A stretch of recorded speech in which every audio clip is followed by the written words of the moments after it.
See, when I bring home junk, he gets mad at me. When I bring home something nice, he tends to want to keep it or take it for himself. Like, I brought home this one to resell.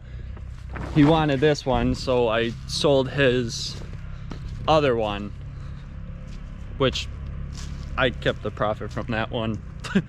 But he just pays costs on them basically, and he wanted to take this one for a spin, so I let him. What's going on, everyone? Welcome back to the channel.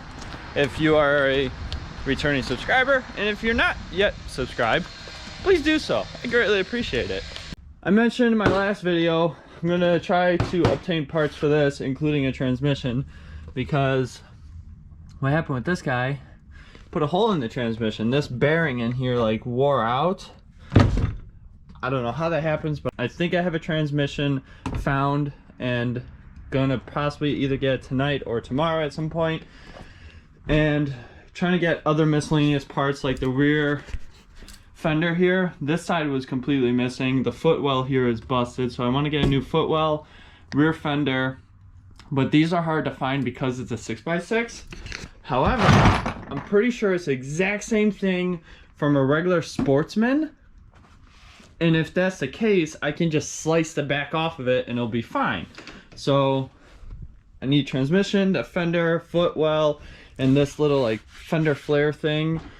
And I believe that's it. The front rack and this thing is busted, but the front rack I can just bolt on, it'll be fine. This thing, I'm not too worried about it because this thing is beat up quite a bit.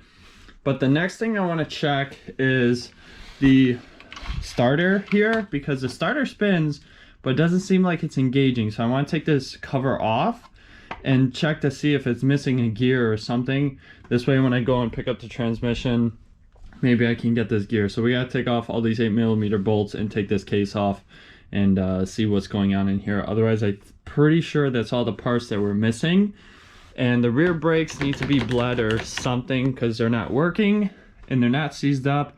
And I thought I would need a foot brake, but I realized with these guys, the 6x6s, it doesn't have a rear foot brake.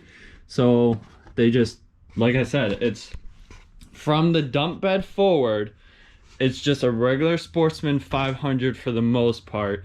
So they just use the same footwell that has a cutout for the foot brake, but it doesn't have it. So we're gonna try and get those parts for it and start working on it maybe. Probably not in the trailer, but for now I'm gonna leave it in here because garage has the jet ski and BMW in it. The Razor is actually sitting outside, unfortunately. My dad's Kodiak is underneath the tent and my other jet ski is back there. So everything is just scattered everywhere. But I want to get this off, so let me do that right now.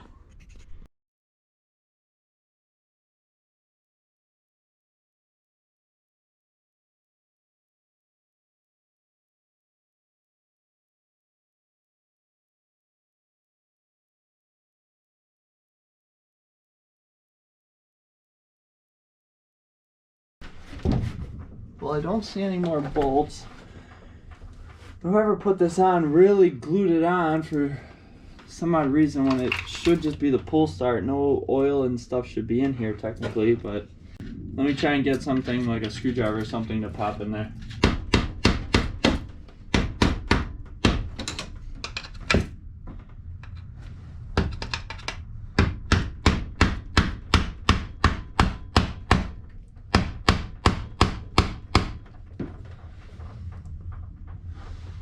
Let me see if I can.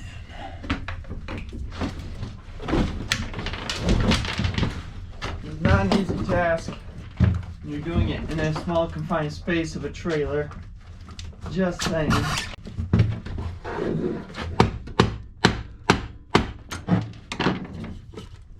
Oh, there we go. So the pull start works, which we know, which is good. Oh, I really wish I could just shove this over. Move the camera here. Why do all these things look like they just were previously painted? So usually, if the starter spins, which we know it does, but let me go get the key and we're gonna check to see if the actual gear spins. Anyways, this starter, let me set the camera up. So the starter, oh yeah, that thing is. So you see how I'm throwing it out and it's sort of going back in?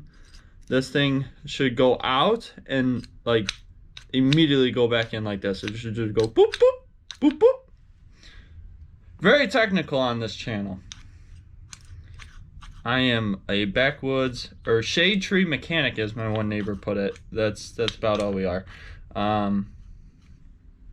So the spring and everything is there, and it seems like it was stuck. Like I said, let me go grab the key really quick, throw this back in, and see if we can get to throw out.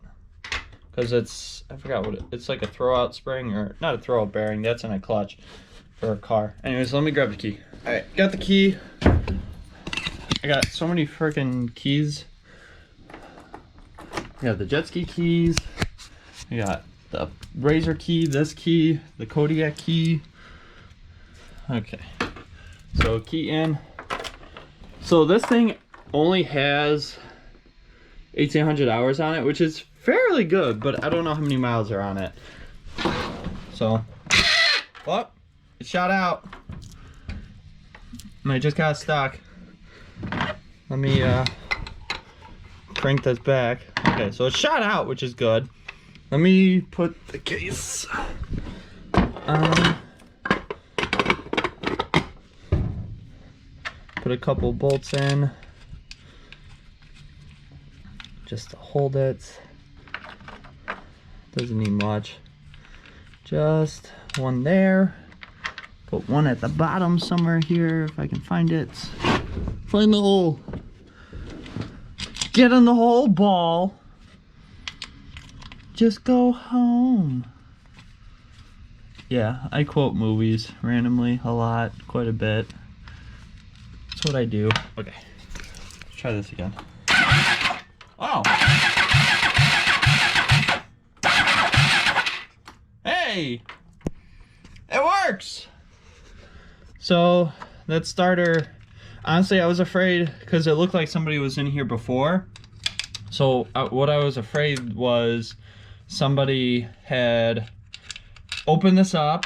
As you can see, they clearly had already been in here, but I was afraid that they opened it up and they removed the starter and the gear for it and didn't put it back in there because, well, sometimes people forget things, which I'm sure, even though I'm thinking I don't need too many parts, that there's gonna be that one part that I need to order that I could have gotten from that guy for really cheap, or from the guy really cheap. But honestly, the starter gear, throw out gear, I think is what it's called. It works, it engages, it cranks the engine, and the engine sounds like it has really good compression. What's this? Why is your oh, that's from a gasket. Never mind. So next thing I want to do, I'm probably still gonna order a new one of these, maybe, if it keeps giving me issues, because it's not that hard to change it. As you saw, just take off all the bolts, throw it in. So we'll leave this for now. I'm gonna put all these bolts back into these respective spots just to hold it. Actually, you know what? I'm just gonna put the case back on, put the bolts in, and close everything up. So let me do that right now. All right, so we just put the cover back on, and just as I was tightening the last bolt, I realized, so the starter might work, but the pull start is missing something to engage. So that I'll probably order off of eBay or something, just a rebuild kit, so I don't have to order the whole, or buy the whole case from the guy, because that's probably going to cost more than just getting a rebuild kit to do this. But so I'm not too worried of this not working, as long as this works, because I'm not going to sit here cranky on this. I know some people like to have it just as a backup, but that will be down the road. I want to for sure get a new transmission in the thing, get the parts, make it looking decent, maybe get the seat recovered, and once it's up and running and driving, then we'll worry about this and looking decent, because like I mentioned, I tend to buy these things as investments and projects.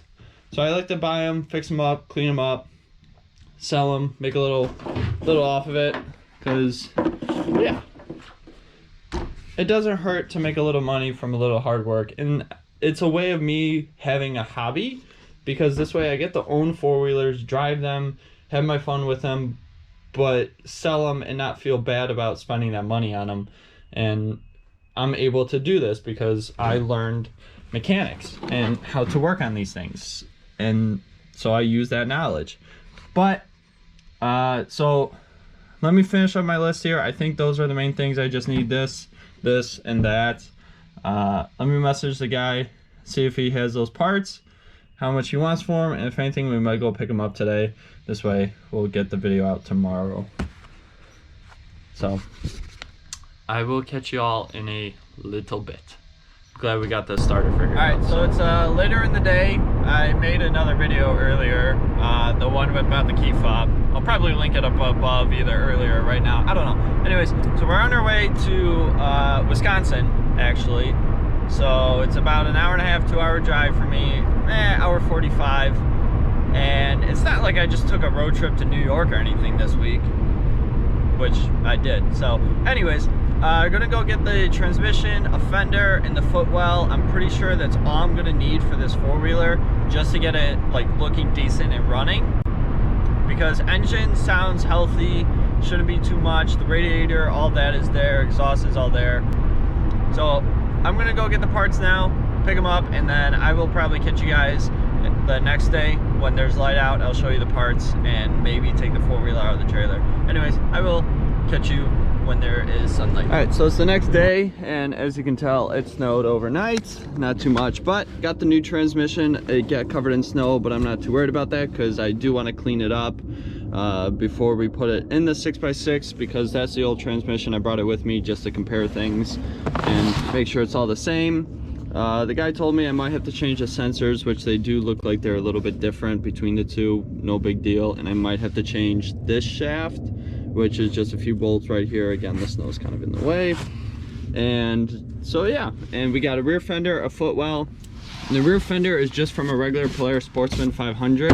However, if you just kind of cut it right here, like along this back line, it will fit the 6x6, because as I mentioned earlier, everything forward is basically the same thing as the Sportsman. So next video, we're going to be cleaning up this transmission and probably get that thing out of the trailer and start putting it in and making everything work together. So that's it for this video. Hopefully you guys enjoyed it, and if you want to see more, be sure to hit that subscribe button if you haven't done so already.